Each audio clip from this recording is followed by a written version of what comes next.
বন্ধুরা, আজকে তোমাদের আমি চিলি চিকেন করে দেখাবো সহজ পদ্ধতিতে, যেভাবে আমি করি। তো দেখো, আমি আদা, রসুন আর গোলমরিচ আর একটা কাঁচা লঙ্কা আমি একদম মিক্সিতে করে নিয়েছি। একেবারে মিহি করিনি, তো করেছি। এবার এটার মধ্যে আমি দিয়ে দেব লবণ, দিয়ে তোমাদের দেখাচ্ছি। তো দেখো বন্ধুরা, এর মধ্যে আমি একটু লবণ দিয়ে দিচ্ছি, মানে পরিমাণ মতো যেটুকু এর মধ্যে লাগবে সেইটুকু একবারেই দিয়ে দিচ্ছি। ব্যাস, এরপর এর মধ্যে আমি একটুখানি শুকনো লঙ্কার গুঁড়ো দেব।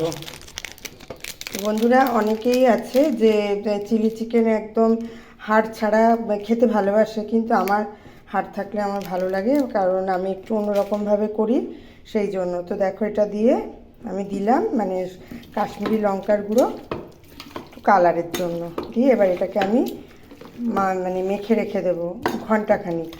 এখন কিন্তু এর মধ্যে আর আমি কিছু দেব না,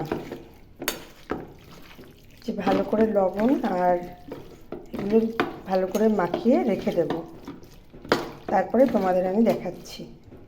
তো দেখো বন্ধুরা, আজকে আমার ঘরে মুরগির ডিম ছিল না, তো সেই জন্য আমি হাঁসের ডিম দিয়ে আর অল্প একটু কর্নফ্লাওয়ার আর একটুখানি বেসন দিয়ে আমি কোটিংটা করে নিচ্ছি ভালো করে। দেখো,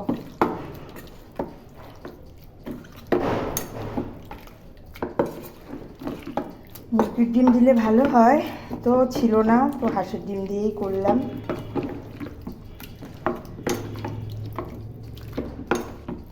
তো দেখো, আমার হয়ে গেছে মাখানো, আর বেশি মাখাবো না, তারপরে আমি তোমাদের ভেজে দেখাচ্ছি।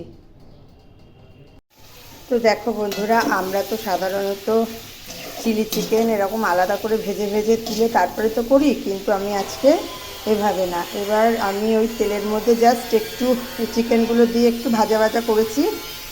এবার ওর মধ্যে আমি দিয়ে দেব ক্যাপসিকাম আর হলো সামান্য কয়েকটা লঙ্কা কাটা আছে, আর হচ্ছে পেঁয়াজ।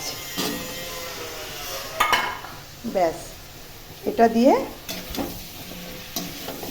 ভালো করে নেড়ে আমি এটাকে ভালো করে এটার সাথে একদম কষিয়ে নেব। তো দেখো, আমি তোমাদের দেখাচ্ছি তারপরে। তো দেখো, এর মধ্যে আবার রসুন আর আদা গ্রেট করে দিয়ে দিয়েছি। তো এবার দিয়ে এটা ভালো করে শুধু এখন কষতে থাকবো। আমি খুব একটা রান্নাতে তেল বেশি খাই না, তোমরা তো দেখোই, চেষ্টা করি যতটা কম দেওয়া যায়। তো আমি যখন চিকেনের মধ্যে গোলমরিচ মাখিয়েছিলাম, তো অনেকটা মাখানো হয়ে গেছিলো, বেশি আছে, ওই জন্য আলাদা করে আর এখনই দেবো না। যদি মনে করি যে ঝালটা কম হয়েছে, তখন আবার একটু দিয়ে দেবো।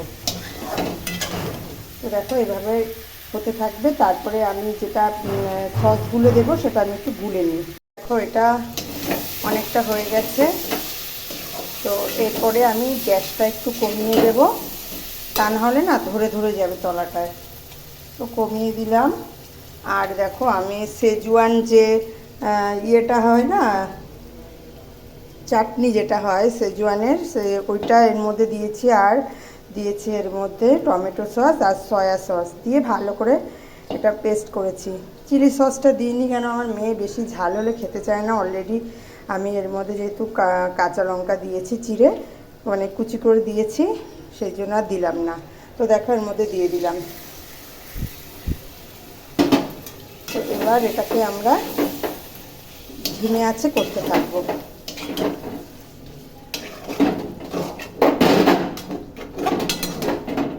তো এটা ধিমে আঁচে হোক, তারপরে তোমাদের দেখাচ্ছি। তো দেখো বন্ধুরা, আমার চিলি চিকেন রেডি।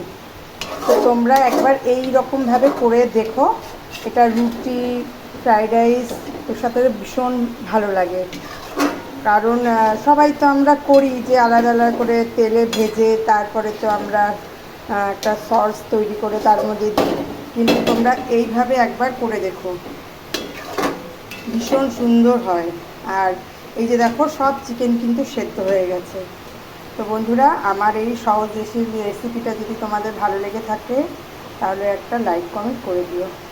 ধন্যবাদ বন্ধুরা। তো বন্ধুরা দেখো, আমার চিলি চিকেনটা হয়ে গেছে, আর আমি শুকাবো না, এইরকম থাকবে। তো এই রকমভাবে তোমরা একবার চিলি চিকেন করে দেখো, অসাধারণ লাগে। এটা রুটি বা ফ্রাইড রাইসের সাথে বেশি ভালো লাগে। ধন্যবাদ বন্ধুরা।